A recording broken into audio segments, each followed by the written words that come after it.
Hello my dear student, welcome to Deepak classes. आज हम NEET की प्रैक्टिस सेशन में स्टार्ट करते हैं अपना अगला पेपर। और बच्चों, आज जो पेपर है वो है 2001 का पेपर। अगेन मैं आपसे वही बात दोबारा कहूँगा कि जो ये नीट लिखा है मैंने, ये AIPMT होता था उस समय, ऑल इंडिया पेरिपेडिकल टेस्ट। ठीक है, तो क्वेश्चन का लेवल थोड़ा बहुत ऊपर नीचे था। ठीक है, अभी थोड़ा एडवांस हो गया है, तो बेसिक तो यही है। तो अगर आप नीट की तैयारी कर रहे हैं तो इनको करके ज़रूर जाएं। प्रीवियस ईयर जितने भी हैं हम सारे डिस्कस कर चुके हैं लगभग। तो 2001 से लेके 2006-07 तक बचे हैं, हमारे 4-5 पेपर बचे हैं। तो स्टार्ट करते हैं पहला क्वेश्चन।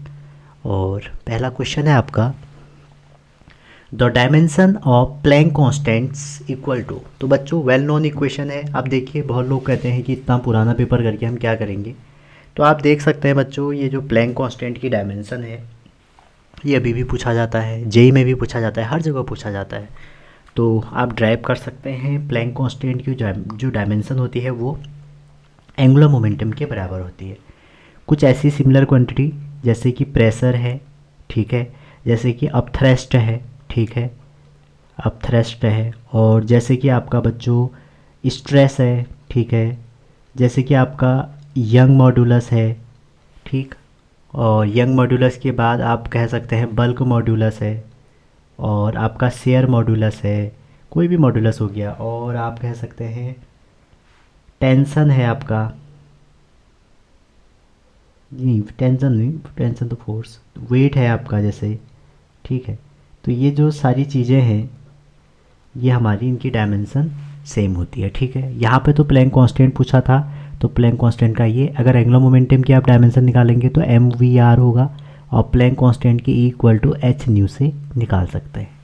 सेकंड क्वेश्चन कह रहा है, फॉलोइंग ट्रूथ टेबल। देखो, लॉजिक गेट दिया है आपको ये पता होना चाहिए कि जब किसी के दोनों इनपुट 1 हैं तो आंसर 1 आ रहा है तो एंड होगा, लेकिन अगर 0 आ रहा है तो नेंड होगा, उसका उल्टा होगा, ठीक है।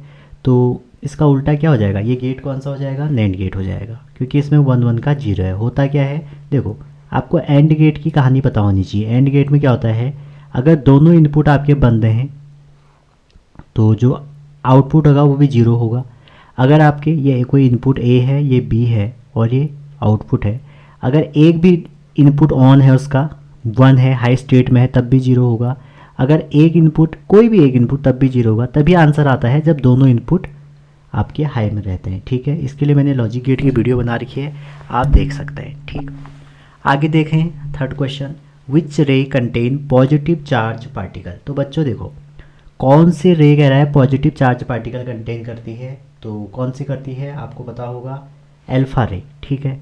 अब देखो, अल्फा रे, बीटा रे, गामा रे, जैसे कोई हमारा ये XZ न्यूक्लियाई है, इससे अगर आपका अल्फा रे निकल रही है। अच्छा, एक बात आप ये ध्यान रखें, अल्फा रे जो है वो है, अल्फा रे क्या है, हीलियम आयन, ठीक है। तो हीलियम आयन का मतलब ये हो गया 2 प्रोटॉन और 2 न्यूट्रॉन, ठीक है। इलेक्ट्रॉन दोनों इसमें से रिमूव कर दिए जाते हैं। क्लियर है यहाँ तक। तो यहाँ से जब आप इसको सॉल्व करेंगे तो अल्फ़ा रे में A इसमें से 4 माइनस हो जाएगा, ठीक है, और एक कन्वर्ट Y में हो गया तो Z-2 प्लस अल्फ़ा पार्टिकल जो भी है आपका हीलियम आयन, ठीक है। अगर कोई पूछेगा अल्फ़ा पार्टिकल में कितने इलेक्ट्रॉन कितने प्रोटॉन होते हैं, तो 2 प्रोटॉन 2 न्यूट्रॉन, ठीक है, इलेक्ट्रॉन एक भी नहीं होता, प्लस कुछ एनर्जी निकलेगी। अगर वही आपका कोई न्यूक्लियस से आपका बीटा माइनस निकल रहा है, ठीक है, बीटा माइनस या बोल सकते हैं आप, या बीटा माइनस ही बोल लीजिए इसको, बीटा नेगेटिव, ठीक है।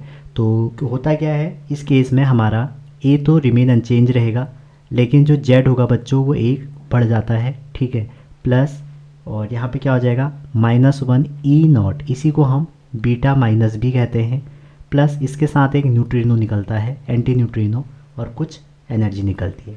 ये किसका एग्जाम्पल है, जब एक न्यूट्रॉन प्रोटॉन में कन्वर्ट होता है तो यही फेनोमेना बच्चों आपकी कवर होती है, ठीक है। आप मुझे कमेंट सेक्शन में बताएंगे इस एंटी न्यूट्रिनो का क्या रोल है।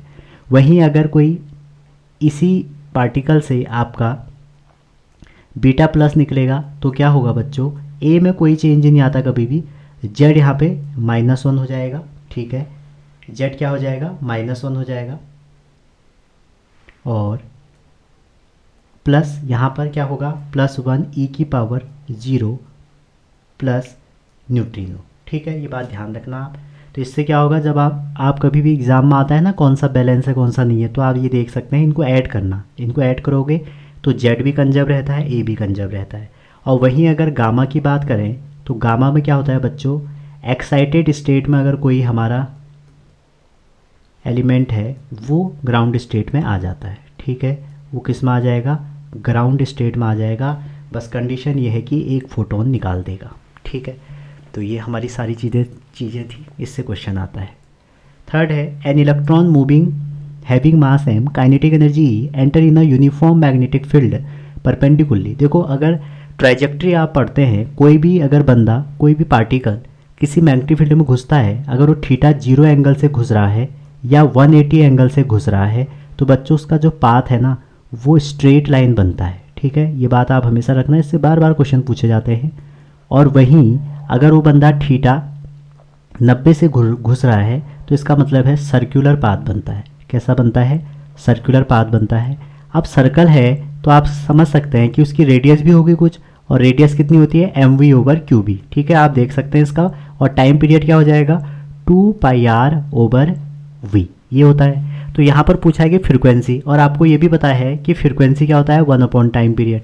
ठीक है, तो टाइम पीरियड में अगर हम 2πr/v है, और v की जगह बच्चों अगर मैं 2π/v और r की जगह रख दूँ mv/qb, तो आप देख सकते हैं v से v कट जाएगा, तो बचेगा क्या, आएगा क्या 2πm ओवर इलेक्ट्रॉन है, शायद इलेक्ट्रॉन है तो q की जगह ये आ गया और ये b आ गया। ठीक है, अब आपसे कहा जा रहा है कि फ्रीक्वेंसी निकालिए, तो इसका रेसिप्रोकल ही तो करना है, तो रेसिप्रोकल कर देंगे तो f=1/t, तो आपका हो जाएगा ई भी ऊपर पहुंच जाएगा और अपॉन 2πm हो जाएगा।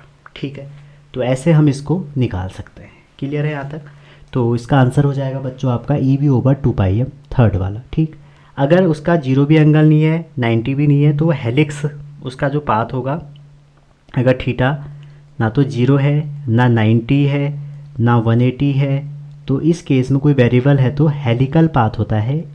और हेलिकल पाथ में जो रेडियस है उसमें फिर आप कंपोनेंट लोगे, तो उसमें परपेंडिकुलर कंपोनेंट लोगे, तो r की वैल्यू कितनी हो जाएगी mv perpendicular component sine theta, आप इसको देख लेना एक बार, ओवर qb। और वैसे ही जो हमारा हॉरिजॉन्टल कंपोनेंट है उससे वेलोसिटी का हॉरिजॉन्टल कंपोनेंट से पिच निकाली जाती है, दो हेलिक्स कंजुगेटिव हेलिक्स के बीच की डिस्टेंस। एक बार आप इसको रिवाइज कर लेना। नेक्स्ट क्वेश्चन में चलते हैं बच्चों। क्वेश्चन नंबर 5 है, a particle is thrown vertically upward, its velocity at a half of height is 10, then maximum height attained. तो लगा दीजिए इस पर थर्ड लॉ ऑफ मोशन लगा दीजिए, तो v² = u² और -2as होता है। तो आप देखेंगे जब ऊपर को फेंका वर्टिकली अपवर्ड, तो एक टाइम बाद उसकी v क्या हो जाएगी, एक टाइम बाद v 0 हो जाएगी। और इनिशियल कितनी दी है 10 मीटर पर सेकेंड। ठीक है, -2 ऐसी रहा, और जैसे ऊपर को फेंकेंगे तो a कितना हो जाएगा g, और s कह रहा है कि हाफ हाइट पे। ठीक है, कह रहा है कि vertically it's velocity at half of the height is इतना, देन ये, तो ये पूछ रहा है तो मैक्सिमम हाइट कितनी होगी। तो जब आप इसको सॉल्व करेंगे 10 इधर भेजें तो h आ जाएगा 10। ठीक है, 10 मीटर में रखना। Next question, a particle is projected making angle 40 degree. अब देखो बच्चों, जो प्रोजेक्टाइल है ये अभी वेरिएबल एंगल वाला है। वेरिएबल एंगल मुझे कैसे पता लगा, क्योंकि उसने कुछ एंगल दिया है। तो मान लीजिए प्रोजेक्टाइल ऐसे आपने फेंका, ठीक है, और जो इसकी आपकी इनिशियल वेलोसिटी थी वो कैसी थी, ऐसे थी u। ठीक है, तो आप देख सकते हैं अगर प्रोजेक्टाइल आपने किसी एंगल से फेंका है तो इसका ये वाला जो एंगल है वो थीटा है। क्लियर है? अगर ये व्यू है तो इधर को ब्रेक करेंगे तो u cos थीटा हो जाएगा ये वाला पार्ट, और ये वाला पार्ट हो जाता है u sin थीटा। ठीक है, अब आपसे कह रहा है कि इसकी काइनेटिक एनर्जी हाईएस्ट पॉइंट पे बताओ। तो जो हाईएस्ट पॉइंट होता है ना बच्चों, हाईएस्ट पॉइंट मतलब यहाँ से इसकी हाइट मैक्सिमम होगी, और इस केस में आप देखो पार्टिकल के पास एक ही वेलोसिटी रह जाएगी, कौन सी वाली, सी परपेंडिकुलर ऐसे हॉरिजॉन्टल वाली, और हॉरिजॉन्टल कितनी है u cos थीटा। तो इसकी जो हमारी काइनेटिक एनर्जी हो जाएगी वो हो जाएगी m u² cos square theta, अगर आप देख पा रहे हैं, क्योंकि जो वी वाई हो जाएगी ना यहाँ पे वो जीरो हो जाएगी मैक्सिमम पॉइंट पे, ठीक है। तो आपसे पूछ रहा है कि इसकी एनर्जी कितनी होगी। देखो इनिशियल काइनेटिक एनर्जी कितनी है, हाफ एम बी स्क्वायर। तो जैसे ही आप इस पर 45 रखेंगे बच्चों, तो 45 मतलब कितना होगा, कॉस 45 1/√2, और 1/√2 का स्क्वायर करो 1/2, तो ये हो जाएगा 1/2 times half M B square, ठीक है। आपको इंटू नहीं करना है क्योंकि आंसर में देख सकते हैं आपको क्या दिया है। तो इसकी जो काइनेटिक एनर्जी आ जाएगी वो कितनी आ जाएगी, k/2, ठीक है। अच्छा जी, यहाँ तक आप समझ गए। इसका पाथ, ये तो हमारा आंसर हो गया k/2। इसका पाथ कैसा होता है बच्चों, पाथ होता है इसका पैराबोला, ठीक है, पैराबोला। और पाथ की जो जनरल इक्वेशन होती है वो होती है ax + bx²। एक आप ये याद करें। दूसरा आप ये याद कर सकते हैं x tan theta 1 - x by range. अब रेंज क्या बोला है, रेंज भैया यहाँ से लेके यहाँ तक, ये रेंज है इसकी, ठीक है। और यहाँ से लेके यहाँ तक इसका जो टाइम लगेगा उसे कहते हैं टाइम ऑफ फ्लाइट। अच्छा जी, यहाँ से लेके यहाँ तक जो टाइम लगेगा उसको बोलेंगे टाइम ऑफ असेंट और टाइम ऑफ डिसेंट। तो ये आपका उसका है एक बड़ा सा फॉर्मूला, उसको आप देख लीजिएगा एक बार पाथ के लिए। और आप रेंज का फॉर्मूला लिखें तो रेंज इक्वल टू होता है u² साइन 2 थीटा बाई जी। तो बच्चों यहाँ से आप देख सकते हैं जो रेंज होगी वो मैक्सिमम कब होगी, जब साइन मैक्सिमम होगा। तो साइन तो 90 पे मैक्सिमम होगा, तो 90 होने के लिए 2 थीटा में आपको 45 रखना पड़ेगा। दैट मीन्स 45 पे आपकी रेंज मैक्सिमम हो जाएगी।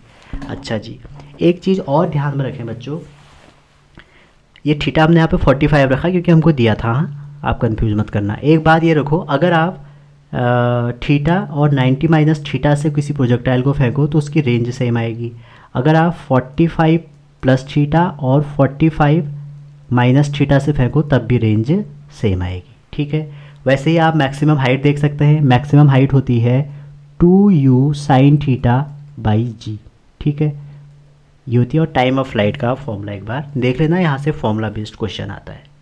क्वेश्चन 7 कह रहा है, और ब्लैक बॉडी। देखो बच्चों ये क्वेश्चन इस बार आपका 2022 में आया था, तो लोगों में हाहाकार मच गया था ये क्वेश्चन कहाँ से आया। तो अगर आपने प्रीवियस ईयर किया होता तो आपको आइडिया होता है कि लैम्डा और टाइम में एक रिलेशन होता है, दैट इज वीन्स लॉ, ठीक है। तो लोगों को आइडिया ही नहीं आया कि लैम्डा और टी में तो हमने रिलेशन ही नहीं पढ़ा, समझ रहे हैं ना। तो इसको आप ध्यान रखना।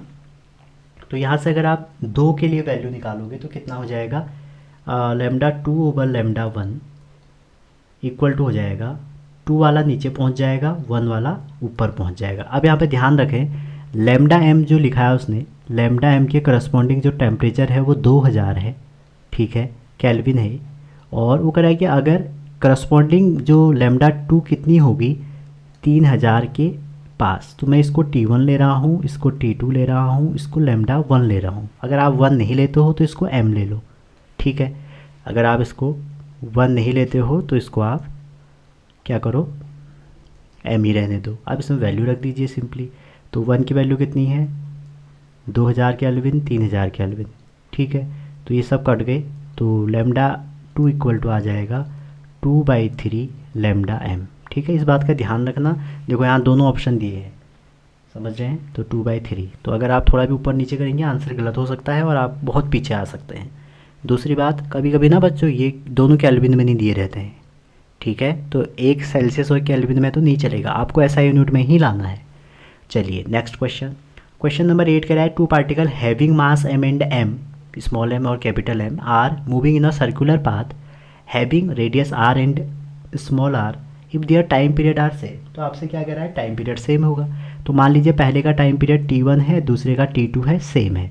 और टाइम पीरियड का आपको फॉर्मूला पता होगा 2πr। आर कौन सी वाली, पहले वाले की कैपिटल दी है तो मैं कैपिटल ले लेता हूँ, r/v इक्वल टू 2π, इसमें छोटा r दिया है तो ओवर v।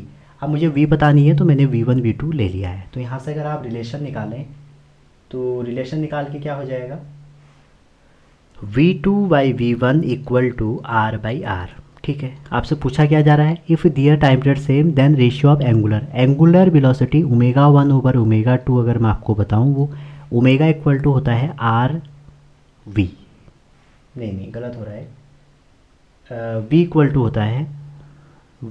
होता है उल्टा कह दिया मैंने, v इक्वल टू होता है r ω। तो ओमेगा इक्वल टू क्या हो जाएगा, वी अपॉन आर। ठीक है, तो ये हो जाएगा V1, पहले वाले का लिख रहे हैं, पहले वाले का, तो V1 over R1 upon V2 over R, छोटा आर आ जाएगा, R2। ठीक है, इसको सॉल्व करिए तो ये हो जाएगा V1 over V2 into R over R। ठीक है, अब देखिए R ओवर R की वैल्यू क्या है, V2 ओवर, अच्छा ये 1 नहीं है, ये चलो 1 ही ले लो, इसको 1 है, तो V2 ओवर V1 क्या है आपका, उल्टा है इसका, इसका क्या है, अगर आप V2 बाई V1 देखें तो V2 बाई V1 की वैल्यू क्या आ जाएगी, R बाई R आ जाएगी यहाँ से। ठीक है, तो जैसे आप इसमें रखेंगे दोनों की value R by R into R by R, तो आंसर कितना आ जाएगा, 1 आ जाएगा। ठीक है, इजी क्वेश्चन था।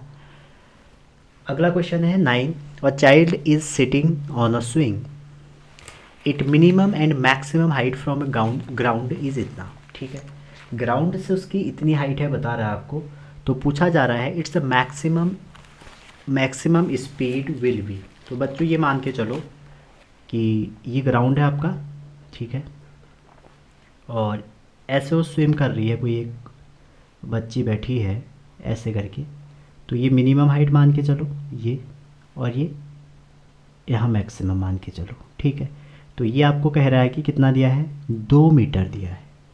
ठीक है, और ये कितना दिया है, 0.75। ठीक है, ये ऐसे चले गए यहाँ। ठीक है, तो आपसे पूछा है कि मैक्सिमम और मिनिमम इतना है, तो आपको स्पीड निकालनी है। अब देखो इनिशियली जब ये यहाँ पे थी तो इसके पास क्या थी, पोटेंशियल एनर्जी, तो मान लो ये H1 है। ठीक है, तो कंजर्वेशन ऑफ एनर्जी लगाओगे तो mgh1, और उसके बाद जब ये मोशन में चलेगी तो इसके पास काइनेटिक एनर्जी आ गई, हाफ mv² प्लस, और दूसरा हो जाएगा mgh2, ये h2 ले लीजिए, तो यहाँ से mm हट गया, तो आपका जो v हो जाएगा बच्चों को क्या हो जाएगा, √2g, और इसको सॉल्व करोगे तो ये हो जाएगा टोटल एनर्जी। अच्छा, पूरे पर लगाओगे तो ये H2 इधर है, H1 इधर है, उल्टा लिख दिया मैंने, मतलब यहाँ पे जब एनर्जी थी पार्टिकल की तो पोटेंशियल और काइनेटिक दोनों थी ना, यहाँ पे पहुँची तो अब इसके पास सिर्फ और सिर्फ पोटेंशियल थी, तो पोटेंशियल कितनी हो जाएगी, फिर ये वापस आएगी ना, तो कंप्लीट राउंड में ये 1 2 इधर उधर लिख दिया था, तो ये हो जाएगा H2 minus H1, that means √2 into g को 10 रख लीजिए और 2 माइनस 0.75, तो 2 माइनस 0.75 हो जाएगा 1.25, और ये 20, और 20 और 1.25 हो जाएगा 25, और 25 का आंसर 5 होना चाहिए। ठीक है, समझ रहे हैं ना, यहाँ से पार्टिकल के पास, यहाँ पर जब वो मोशन कर रही है तो kinetic energy plus potential energy है, और यहाँ पर इसके पास सिर्फ और सिर्फ पोटेंशियल एनर्जी है। अगला क्वेश्चन है, काफ़ी इंटरेस्टिंग क्वेश्चन है। आपको पता होगा जो डायोड होते हैं वो सिर्फ और सिर्फ फॉरवर्ड वाइज में काम करते हैं, रिवर्स वाइज में वो जवाब दे देते हैं। ठीक है, तो क्वेश्चन 10 में आप देख सकते हैं ये जो डायोड है ये वाला, यहाँ से अगर देखें ये 5 वोल्ट है, तो इसके अकॉर्डिंग ये वाला आपका रिवर्स बायस हो जाएगा, तो इसमें कोई करंट नहीं बहेगी। ठीक है, फॉरवर्ड वाइज कब होता है, जब कोई जो आपका डायोड है, जैसे ये डायोड है V1 और ये V2 अगर इसके पोटेंशियल हैं तो V1 ज़्यादा होना चाहिए V2 से, तब फॉरवर्ड बायस होगा, अदरवाइज रिवर्स बायस होगा। इसमें इधर का जो वोल्टेज है वो 5 है, अगर आप इसको सॉल्व करते हैं तो ये देखो ये 5 है ना, तो यहाँ ये 5 5 5, ये 5 5 पहुँच जाएगा इधर 0 0 0। ठीक है, तो ये उल्टा हो जा रहा है, इधर 0 0 पहुँच जाएगा। ठीक है, 0 0 0। ठीक है, तो ये रिवर्स बायस, तो इसको हटा दें, तो हमारा जो इक्विवेलेंट सर्किट है बच्चों वो कैसा बन जाएगा, ये 30।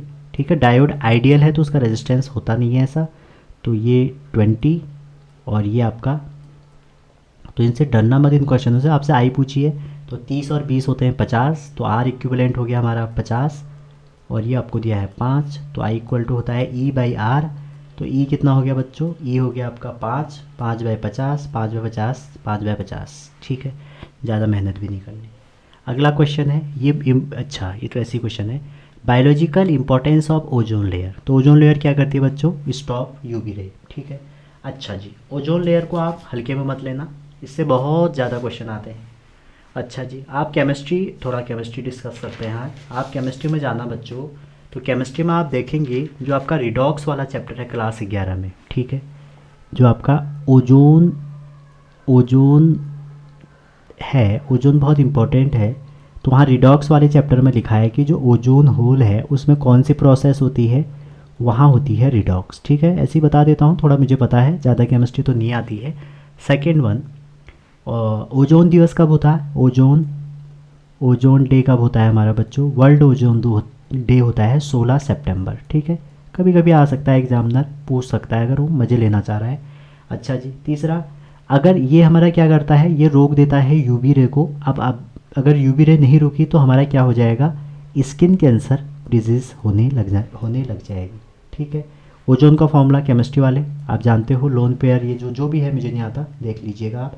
अच्छा, ओजोन में ना लेयर होती हैं, उन लेयर को जो हम मेजर करते हैं उसके लिए जो यूनिट होती है डॉप्सन। ठीक है, डॉप्सन नाम की यूनिट होती है जिसमें हम ओजोन की लेयर की मोटाई नापते हैं। ठीक है, और भी बहुत सारी चीज़ें हैं, इतना मैंने आपको बता दिया। नेक्स्ट क्वेश्चन, ये बहुत इंपॉर्टेंट क्वेश्चन है बच्चों, ये भी आपका 2018-19 में रिपीट हुआ था। क्वेश्चन है आपका, दो स्प्रिंग हैं ए और B, having spring constant F K और के बी। तो कह रहा है कि स्ट्रेच किए गए हैं applying by same amount of force if energy storage. अब देखो हम क्या करते हैं ना, इसमें डायरेक्टली एनर्जी लगा देते हैं कि स्प्रिंग में जो एनर्जी होगी वो हाफ के एक्स स्क्वायर होगी। तो आप ध्यान ये रखना, इसमें आप डायरेक्ट नहीं लगाओगे, क्यों? क्योंकि आपका यहाँ पर सेम अमाउंट ऑफ फोर्स है, आप इसको फोर्स के टर्म में कन्वर्ट करोगे। समझ रहे हैं? फोर्स के टर्म में कन्वर्ट करोगे तभी ये क्वेश्चन सही होगा, अदरवाइज गलत हो जाएगा। तो के इक्वल टू कितना हो जाएगा, यहाँ पर आप क्या करिए, एफ के टर्म में अगर इसको ब्रेक करना चाह रहे हैं तो के का इंटू ऊपर भी कर दीजिए और के का इंटू नीचे भी कर दीजिए। तो ऊपर क्या हो जाएगा, एफ स्क्वायर ओवर 2k। ठीक है, ये 2 लिखना भूल गया मैं। तो ये है बच्चों, ये अगर आप फोर्स के टर्म में करोगे ना तो ये ऐसे हो जाता है, क्योंकि उसने लिखा है सेम अमाउंट या इक्वल मैग्नीट्यूड, तो उसने सेम अमाउंट ऑफ फोर्स कह रखा है, तो फोर्स के टर्म में फॉर्मूले को करना पड़ेगा। ठीक है, तो एक्स के टर्म में करके नहीं होगा, क्योंकि एक्स की भी डिपेंडेंसी है फोर्स पे। तो यू किस पे डिपेंड कर रहा है, 1/k पे। अब लगाइए, अगर आप यहाँ से यू डायरेक्टली प्रोपोर्शनल टू के लगाते हो तो गलत हो जाओगे। क्यों? उसने सेम डिस्टेंस नहीं कहा है, उसने कहा है by applying same amount of force या इक्वल मैग्नीट्यूड। तो इसलिए जब वो कहता है कि सेम अमाउंट सेम डिस्टेंस में हो रहा है तब ये लगा सकते थे, लेकिन उस फोर्स कह रहा तो इसको फोर्स के टर्म में कन्वर्ट किया। तो यहाँ पर अगर रिलेशन लगाएं u2/u1 इक्वल टू k1/k2। अच्छा, k1 है हमारे यहाँ पे a और k2 है हमारे यहाँ पे b। तो जब इसको आप करोगे तो आपका आंसर कितना आ जाएगा, u2/1 2 आ जाएगा। ठीक है, क्योंकि k की वैल्यू क्या है 2kb, मतलब 2kb/kb कर देंगे तो kb से kb कट गया तो 2 आ जाएगा, तो 2e, तो आंसर हो जाएगा 2e। अच्छा क्वेश्चन था ये क्वेश्चन। मैं आप मेरे इलेक्ट्रोस्टैट वाले उसमें जाइए, उसमें एक आपको वीडियो मिलेगी इलेक्ट्रिक फ्लक्स करके। तो इलेक्ट्रिक फ्लक्स में बहुत डिटेल में डिस्कस किया है। एक क्यूब में 6 फेज़ होते हैं, अभी मैं ज़्यादा डिस्कस नहीं कर रहा हूँ। तो हमारा जो फ्लक्स हो जाएगा Q/6 ε0 10⁻⁻⁶ इसलिए आया क्योंकि माइक्रोकूलम था। ठीक है, नेक्स्ट वन, ये कोई भी न्यूक्लियर रिएक्शन को रिप्रेजेंट करने का तरीका है बच्चों। अगर ऐसा लिखा है इसका मतलब ये है x यहाँ होगा, ठीक है, और 7,3 लिथियम यहाँ होगा। ठीक है, प्लस जो पहला लिखा है तो पहला बॉम्बार्डिंग पार्टिकल यहाँ होगा, उसके बाद ये निकल जाएगा। ठीक, अब आप क्या करिए, देखो न्यूट्रॉन का सिंबल होता है ये, और अल्फा पार्टिकल जो है इसको ये ना लिखिए, आप लिखिए 2 हीलियम 4। तो आपको जब निकालना है इसमें जेड कंजर्व रहता है, और इसको ए और बी ले लीजिए, मुझे नहीं पता क्या है। ठीक है, जेड कंजर्व रहता है, ए कंजर्व रहता है, तो जेड को अगर जोड़ें a+0 equal to 3+2, that means A की वैल्यू आ गई 5। ये ऑप्शन एलिमिनेट, ये एलिमिनेट, ये दोनों में से एक हो सकता है। ऊपर देखें b+1 इक्वल टू 7+4, तो ये 11, तो बी हो जाएगा आपका, गलत हो रहा है क्या, 7×4 11, हाँ ठीक है 10 ही तो आ रहा, तो हमारा हो जाएगा 10 वाला। ठीक है, अब देखो ये हमारे रदरफोर्ड एंड सोडी रूल है शायद, इसमें ये रूल है कि जेड कंजर्व रहेगा रेडियो एक्टिविटी में और न्यूक्लियर रिएक्शन में, और ए कंजर्व रहेगा, किसी भी न्यूक्लियस में 2 लोग कंजर्व रहते हैं।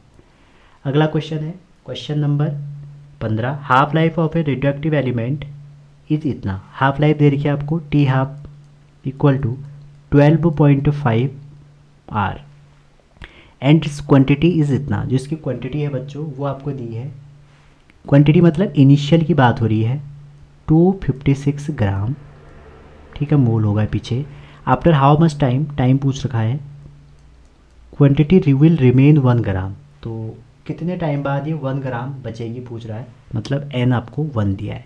तो सिंपल सा फॉर्मूला मैंने कई बार आपको डिस्कस किया है, हाफ और यहाँ पे हो जाएगा n, ठीक है। कितने टाइम बाद कह रहा है, after how much time, how much time, ठीक है। और यहाँ घंटों में आंसर है, तो यहाँ रखें अगर इसको, तो ये हो जाएगा 1/256 इक्वल टू 1/2 की पावर n, और आपको पता होगा इसको सॉल्व करने का तरीका, 2 की पावर 8 इक्वल टू 1 की पावर ये n, तो n आ गया 8, ठीक है। अब देखो बच्चों, इसका जो आंसर है ना, ये n जो है, आप इस बात का याद रखना, n/n0 जो होता है, ये n जो होता है, ये होता है नंबर ऑफ हाफ लाइफ, और n की जो वैल्यू होती है वो होती है t/t हाफ, ठीक है। तो यहाँ पे आप लगा दीजिए t/t हाफ इक्वल टू 8, तो टाइम निकालना है, तो टाइम इक्वल टू हो जाएगा 8 इंटू टी हाफ, और टी हाफ है 12.5, तो आपका जो आंसर है वो है 100 घंटे। तो correct answer will be second वाला, ठीक है भैया। आगे चलते हैं। 16 कई बार हमने डिस्कस किया है, कार्नोट इंजन में हमने जो इफ़िशियंसी होती है वो होती है 1 - T lower over T higher, ठीक है, सिंक के ऊपर सोर्स के नीचे। तो ये हो जाएगा 1 - 27 है, तो केल्विन में चाहिए हमको, तो केल्विन में इसको ऐड करोगे बच्चों, तो ये हो जाएगा 300, और ये हो जाएगा नीचे 127 400, ठीक है। सॉल्व करिए इसको।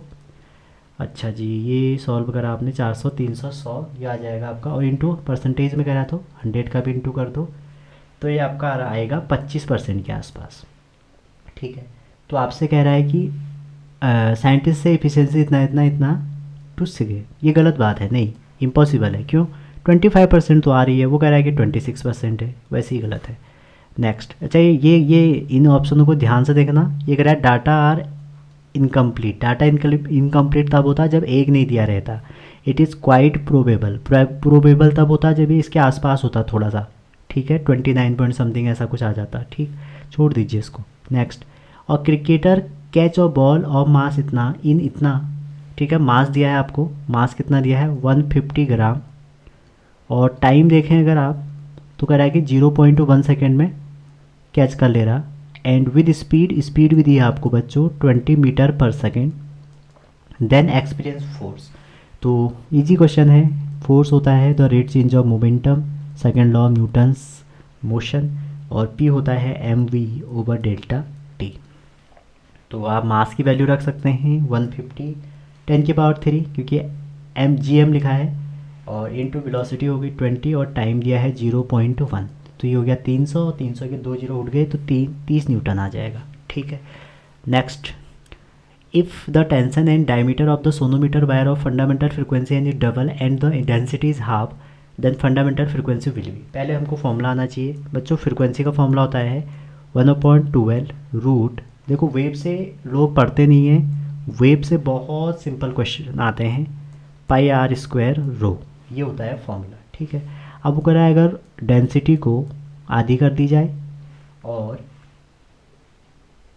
क्या कर रहा है, टेंशन एंड डायमीटर को डबल कर दिया जाए। अच्छा जी, टेंशन जो नया है उसको डबल कर दिया जाए, ठीक है, और डायमीटर भी जो नया है उसको डबल कर दिया जाए, ठीक है। डायमीटर डबल करने का मतलब है रेडियस को डबल कर दिया, तो कह रहा है क्या होगा, अब इसमें पुट करिए आप, ये तो लेंथ है, लेंथ में तो कुछ ऐसा काम है नहीं, रूट ये हो जाएगा 2t, ठीक है, ओवर पाई, और r को डबल कर दिया तो इसका मतलब क्या आ जाएगा 2r का स्क्वायर, मतलब 4r² इंटू, और ये रो को भी आधा कर दिया तो रो इंटू 2 हो जाएगा। तो ये तो सारा इस 2 से 4 ही कट जाएगा, ये तो वही आ गया ऊपर वाला, तो फ्रिक्वेंसी वही रहेगी, कोई चेंज नहीं आएगा। Next question, the total energy of A particle performing SHM, तो बच्चों पता होगा आपको काइनेटिक एनर्जी कितनी होती है SHM में, हाफ m⍵² a² -x², और पोटेंशियल एनर्जी होती है half m⍵² x²। Total energy होती है इन दोनों का सम, और सम करके आपको साफ साफ दिख रहा है हाफ ω² a², ठीक है, दोनों को सम कर देंगे। अच्छा, ओमेगा इक्वल टू होता है √k/m, squaring on both side, तो ओमेगा स्क्वायर इक्वल टू हो जाएगा के एम, तो के इक्वल टू हो जाएगा एम ओमेगा स्क्वायर। तो यहाँ से आप क्या देख रहे हैं, टोटल एनर्जी डिपेंड किस पे कर रही है। देखो ये भी के है, ये वाला पार्ट, और ये भी के है, और ये भी के है, ये सब के है हमारे, ठीक है, ये भी के है, ये भी के है। तो इससे हम ये कंक्लूड कर सकते हैं, तो के पे तो डिपेंड कर रही है, तो के इसमें भी है, इसमें भी है, इसमें भी, इसमें भी है, एक्स पे नहीं कर रही है। देखो तो ये कट गया, ये कट गया, अब इन दोनों में से होगा। अब जब के पे आपने कह दिया है, सोचो ज़रा इसको, जब आप के टर्म में लिख रहे हैं तो उसमें मास कहाँ आ रहा है बताओ, नहीं आ रहा है ना, तो करेक्ट ऑप्शन सेकंड वाला। ये बात ध्यान रखना, जब के भी कह रहा है तो फिर मास तो आएगा ही नहीं ना। नेक्स्ट क्वेश्चन, क्वेश्चन 20 है आपका, with what velocity should a particle be projected so that its height becomes equal to radius of earth। तो बच्चों देखो, आपका कोई पार्टिकल भेज रहा है, मान लो ये है, ये आर है, तो पूछ रहा है what velocity should a particle be projected so that its height become equal to the radius, मतलब कितनी वेलोसिटी से फेंके कि इसकी जो हाइट होगी ना यहाँ पे वो रेडियस के बराबर होगी। तो कोई नहीं, यहाँ पर एक कंजर्वेशन यहाँ पे लगा दो, एक यहाँ पे लगा दो।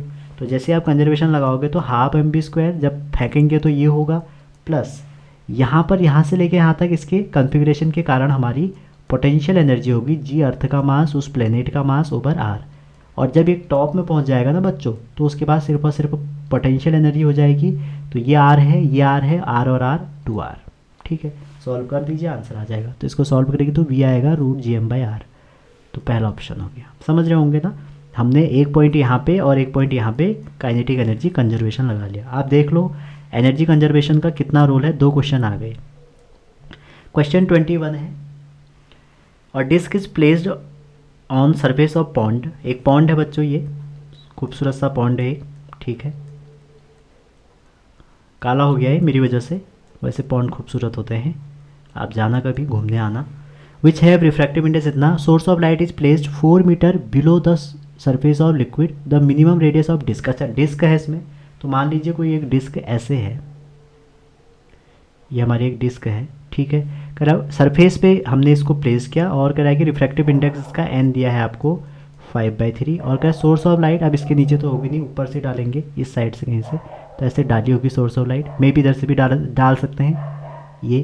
तो कह रहा है कि 4 मीटर बिलो द ये, तो ये जो डिस्टेंस है हमारी 4 मीटर है, ठीक है, ये 4 मीटर बता रहा है। तो कह रहा है कि मिनिमम रेडियस बताओ, तो ये इसकी डिस्क की रेडियस हो जाएगी। तो याद करो ये हमारा क्वेश्चन कुछ और नहीं है, ये हमारा टोटल इंटरनल का क्वेश्चन है। ये थीटा सी है, ये थीटा सी है, ठीक है। अच्छा ये जो हाइट है ना, ये वाली होगी 4 टोटल हाइट ना, ये तो फिर स्लेंट हाइट होती है ना। तो आप जब इस वाली हाइट को निकालोगे ना, तो क्या आ जाएगा, √4 का स्क्वायर प्लस r का स्क्वायर, क्योंकि ये भी तो r ही होगी ना जब होगी तो। अब यहाँ पर जो इसका फॉर्मूला होता है क्रिटिकल एंगल का, sine theta C equal to होता है 1/n होता है, और तो ये हो जाएगा n की वैल्यू है 5/3 मतलब 3/5। यहाँ पर जैसे आप साइन थीटा सी लगाओगे तो क्या हो जाएगा, यहाँ पर लगा सकते हैं आप, साइन थीटा सी हो जाएगा r/√4 का स्क्वायर प्लस r का स्क्वायर। दोनों को कंपेयर कर लीजिए, तो r/√4 का square plus r square equal to 3/5, ठीक है। स्क्वायरिंग ऑन बोथ साइड कर लीजिए, या ऑप्शन रख के देख लीजिए एग्जाम में, तो इन्फिनिटी तो हो नहीं सकता, 3 रखें अगर, 3 5 5 3, हाँ तो r इसका 3 आ जाएगा, ठीक है। कैलकुलेशन करने के बजाय ऑप्शन देख ले बच्चों। ये ऑप्टिक्स का क्वेश्चन है, ठीक है, ऑप्टिक्स में ये ऐसा क्वेश्चन आता है, उसको जरूर करिएगा। नेक्स्ट क्वेश्चन है क्वेश्चन नंबर 22, कह रहा है कि light travelling in air have नहीं होना था, हैविंग होना था, having wavelength lambda, frequency n, velocity v, intensity i, if this रे एंटर इन वाटर देन। अब देखो जब एक मीडियम से दूसरे मीडियम में जाती है तो क्या नहीं चेंज होता है, फ्रीक्वेंसी, ठीक है। नेक्स्ट अच्छा और बता दें इसमें थोड़ा सा, ऑप्टिक्स बच्चों वीक रहती है जरा बच्चों की, जरा इसको डिस्कस कर ही लेते हैं। देखो जब रिफ्लेक्शन होता है ना, रिफ्लेक्शन होता है तो उसमें 2 चीज़ें बदलती हैं, क्या क्या, एक तो इंटेंसिटी डिक्रीज हो जाती है, जो हमारी इंटेंसिटी होगी बच्चों वो डिक्रीज हो जाएगी, और जो फेज में चेंज आता है, फेज चेंज होता है वो हमारा पाई के बराबर होता है और कोई भी पैरामीटर चेंज नहीं होते। वहीं जब रिफ्रैक्शन होता है तो उस केस में लैम्डा चेंज हो जाता है, क्या, लैम्डा अपॉन एन। ठीक है, जिस भी मीडियम में जाएगा लैम्डा अपॉन एन हो जाएगा, फ्रिक्वेंसी चेंज नहीं होती है। क्लियर है यहाँ तक? अच्छा जी, नेक्स्ट क्वेश्चन, क्वेश्चन नंबर 23 कह रहा है cylindrical rod having temperature T1 T2 at end the rate of flowing of Q1 calorie per second if all the linear dimension are double keeping temperature remain constant then flow. देखो बच्चों, ये question है Newton law of cooling. ठीक है, आप इनको ज़रूर कर लेना, जो टॉपिक मैं यहाँ लिख रहा हूँ ये हर बार पूछे जा रहे हैं। ठीक है, अगर आप कहें नीट में इंपॉर्टेंट टॉपिक क्या है तो न्यूटन लॉ ऑफ कूलिंग, बहुत सारे ऐसे टॉपिक हैं जो इम्पॉर्टेंट है। ठीक, तो न्यूटन लॉ ऑफ कूलिंग जो हमारी हीट है, किसी भी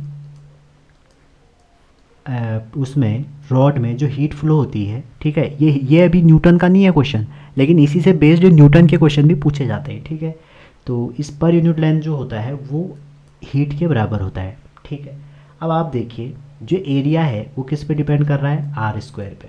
ठीक है, अब वो कह रहा है अगर एरिया पहला वाला है तो 1 कर लो इसको, कह रहा है इसको डबल कर दिया जाए, तो एरिया को अगर आप डबल कर दिया जाए तो रेडियस भी क्या हो जाएगी, 4r1²। ठीक है, क्लियर है ना? अगर लेंथ पहले l थी मान लो, तो दूसरी बार लेंथ कितनी हो जाएगी, 2l। क्लियर है? तो आप ये देखिए, इनको अगर कंपेयर करें, ये k जो है तो थर्मल कंडक्टिविटी है, a और इसमें इसको हमने सेम रखा है तो इन दोनों का ही है। इन दोनों से देखो आप 4 से 2 कट जाए तो पहली बार में अगर θ1 है तो दूसरी बार में जो हमारा वैल्यू हो जाएगा θ2 की, वो 2 टाइम θ1 ही तो होगा। ये वैल्यू रख के देख लो अगर आपको दिक्कत आ रही है तो, समझ रहे हैं ना? तो आंसर क्या हो जाएगा, 2 टाइम θ। मेरा कहने का मतलब ये है कि इन दोनों को देखोगे ना तो 2 ही का तो डिफरेंस आ रहा है, अगर इनकी वैल्यू आप यहाँ रख दोगे तो 4 से कट जाएगा, लेंथ तो नीचे है, तो 2 टाइम Q1 हो जाएगी। 2 टाइम Q1 ये रहा। क्वेश्चन नंबर 25, 24, 25, 26 आसान क्वेश्चन है। देखो पहला क्वेश्चन कह रहा है कि a+b जो है वो मॉड a और मॉड b के बराबर है, तो कह रहा है इसके बीच में एंगल बताइए। ठीक है बच्चों, कैसे करेंगे, एक क्वेश्चन आपके लिए।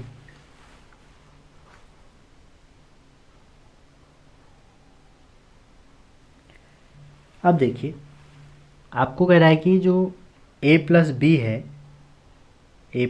है वो आपका mod a equal to mod b है, तो आप इसका एंगल बताइए। अब देखिए a+b का अगर मैं मॉड ले लूँ तो वो कितना होता है, वो होता है a² + b² + 2ab cos θ। क्या ये ठीक है? और रूट में होता है, तो मैं इसका स्क्वायर कर देता हूँ। तो जैसे ही मैं इसका स्क्वायर करूँगा तो a+b का square equal to a² + b² + 2ab cos θ। ये हो गया, यहाँ तक कोई दिक्कत नहीं होनी चाहिए। अब देखो कह रहा है कि a और b सब बराबर है, तो आप इसमें भी a रख दीजिए, समझ रहे हैं ना?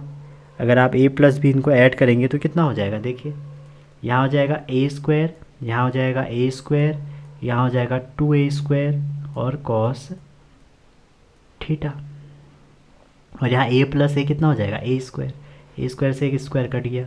यहाँ देखें इधर भेजें इसको अगर a² तो ये हो जाएगा -1/2 इक्वल टू cos θ। ईजिली है, कोई बड़ी बात नहीं है। तो थीटा कितना आ जाएगा, 120। ठीक है, बाय वालों को दिक्कत हो सकती है, एक बार आप टेबल बना लीजिए, ईजिली आ जाएगा। क्वेश्चन 25 कह रहा है आपसे optical fibre are based on, तो ऑप्टिकल फाइबर किस पे बेस्ड होता है, 25 क्वेश्चन का पहला आंसर। ऑप्टिकल में और कौन कौन सा आते हैं, जैसे डायमंड का चमकना वो आता है बच्चों इसमें, और जैसे आप कह सकते हैं प्रिज्म भी ये होता है। ठीक है, और भी हैं। Which one of the following show particle nature of light, तो कह रहा है कौन सा पार्टिकल नेचर करेगा, पहला इंटरफेरेंस, दूसरा है पोलराइजेशन, रिफ्रैक्शन। ये क्या है, देखो ये तो वेव नेचर दिखाती है, पोलराइजेशन भी वेव नेचर दिखाती है, रिफ्रैक्शन और इसमें से एक होगा। अब ये पता नहीं क्या है, PEE, अच्छा फोटो इलेक्ट्रिक इफेक्ट, तो यही होगा। ठीक है, अब ये भी शॉर्ट फॉर्म में उतर गए तो बताओ बच्चे क्या करेंगे। 27 कह रहा है to wave having equation x1 इतना x2 इतना, कह रहा है if resultant wave the frequency and amplitude remains equal to the amplitude of superimposing wave, तो फेज डिफरेंस कितना होगा। तो क्वेश्चन 27 आपसे फेज डिफरेंस का है, तो कितना होगा आप देख ही सकते हैं, सुपर इम्पोजिंग कर रहे हैं। 1 मिनट आप लीजिए और इसको ट्राई करिए।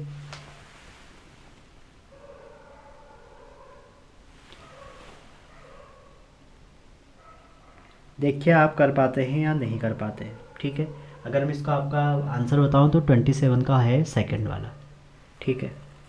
लेकिन आप ट्राई करिए एक बार। इतने सारे क्वेश्चन मैंने फटाफट करा दिया आपको बिना टाइम वेस्ट करे आपके। अब एक क्वेश्चन आपसे मांग रहा हूँ मैं, आप इसको सही करके दिखाइए।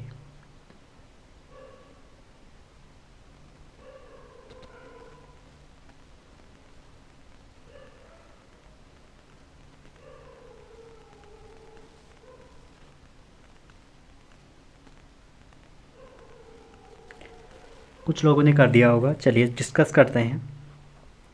देखो पहला वेव है हमारा x1, इजी क्वेश्चन है इसलिए मैंने सोचा एक बार आपको दिया जाए।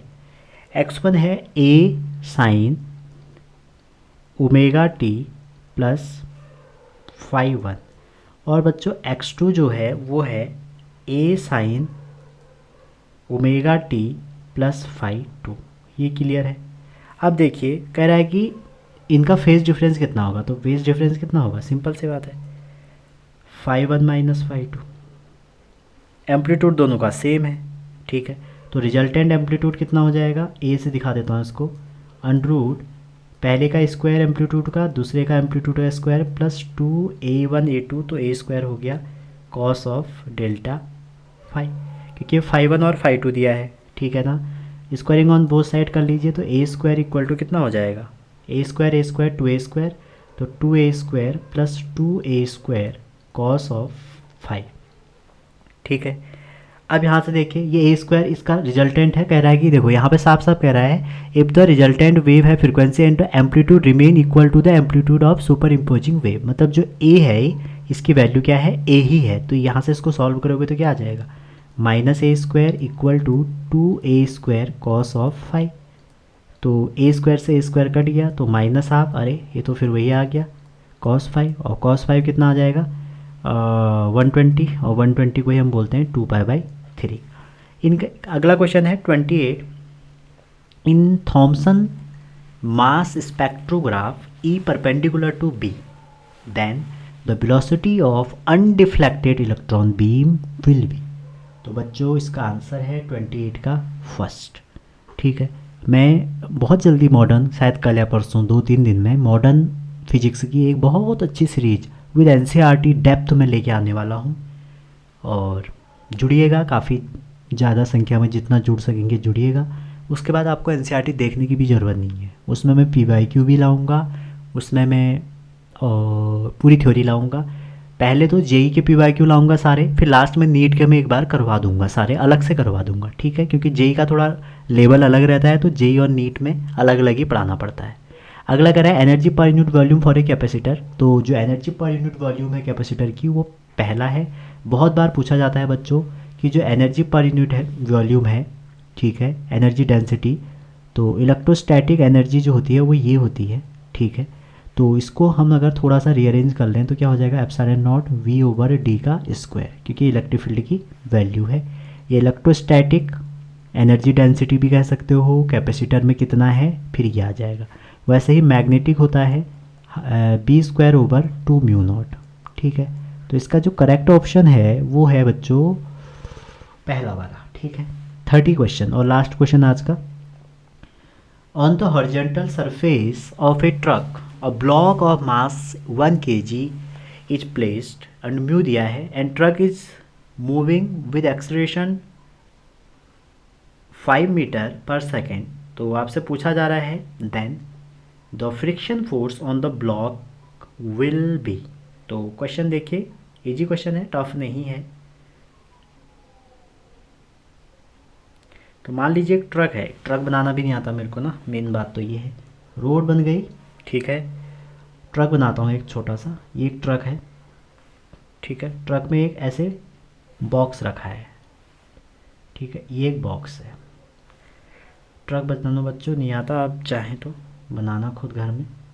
ये ट्रक है, ये इसके प्यारे से 2 टायर हैं। वैसे तो बहुत टायर होते हैं ट्रक में, पीछे से एक शायरी भी होती है। ठीक है, तो क्वेश्चन ये ट्रक है हमारा, तो कह रहा है कि on the horizontal surface truck और block of 1 kg is placed, 1 kg place कर रखे हैं यहाँ पे। ठीक है, ये 1 kg है, 1 kg, and truck is moving with इतना, ट्रक मूव कर रहा है तो ट्रक इस साइड को मूव कर रहा है 5 मीटर पर सेकेंड। ठीक है बच्चों, तो आपसे क्या कह रहा, then friction force on block. देखो बच्चों, जब ट्रक इस साइड मूव कर रहा है तो ब्लॉक किस साइड आएगा, झटका लगेगा जब इसको इस साइड, तो फ्रिक्शन किस साइड लगेगा इस ब्लॉक के रिस्पेक्ट में, इस साइड को। ठीक है, अब देखिए पहले आप लिमिटिंग फ्रिक्शन निकालो, एफ लिमिटिंग कितना हो जाएगा, एफ एस ओवर एन, और म्यू एस कितना दिया है, और एन की वैल्यू अगर ऊपर को एन है नीचे क्या हो जाएगा आर जी, तो आर जी नहीं एम जी। ठीक है, एम जी हो जाएगा, तो हो जाएगा mu S M G. Clear है यहाँ तक। अब इसमें वैल्यू रखिए आप, म्यू एस हो गया 0.6, एम हो गया आपका 1, जी हो गया आपका 10, तो आंसर आ गया आपका 6। अब देखिए यहाँ पर 6 जो है ये हमारा लिमिटिंग फ्रिक्शन है। अब सूडो फोर्स अगर देखूँ, इसमें एक सूडो फोर्स का कंसेप्ट आ रहा है जो आगे को पीछे को लग रहा है, इसका ये जो ब्लॉक है पीछे को जा रहा है, सूडो फोर्स कितना हो जाएगा, F equal to M A, और ये कितना है 5 न्यूटन। कैसे, इसका एक्सेलरेशन 5 है और ब्लॉक का मास 1 है तो 5। तो देखो बच्चों इसमें फ्रिक्शन लग रहा है 6 का, और ये जो सूडो फोर्स है वो कितना है 5 का है, तो इसका मतलब जो एफ है वो इस लिमिटिंग से कम है। ठीक है, तो ब्लॉक मूव नहीं करेगा, ब्लॉक डू नॉट मूव। अभी मैं इसमें पहुंचा नहीं हूँ एनएलएम में, डू नॉट मूव, बहुत जल्दी इस टॉपिक में आऊँगा तो फिर इसको पूरा अच्छे से बताऊँगा। तो इसका मतलब है जो स्टैटिक फ्रिक्शन है, जो हमारी ये लिमिटिंग है, जो मैक्सिमम वैल्यू है लिमिटिंग वैल्यू की, दैट मीन्स स्टैटिक फ्रिक्शन है, वो हमारा अप्लाइड फोर्स के बराबर हो जाएगा, और कितना हो जाएगा 5 5 5 5 हो जाएगा, 6 नहीं होगा। ठीक है, समझ रहे हैं। तो ये हमारे 30 क्वेश्चन थे, नेक्स्ट हम कल करेंगे अगले 20 क्वेश्चन। आई होप आपने इन्जॉय किया होगा। ठीक है, मिलते हैं बहुत जल्दी, थैंक यू।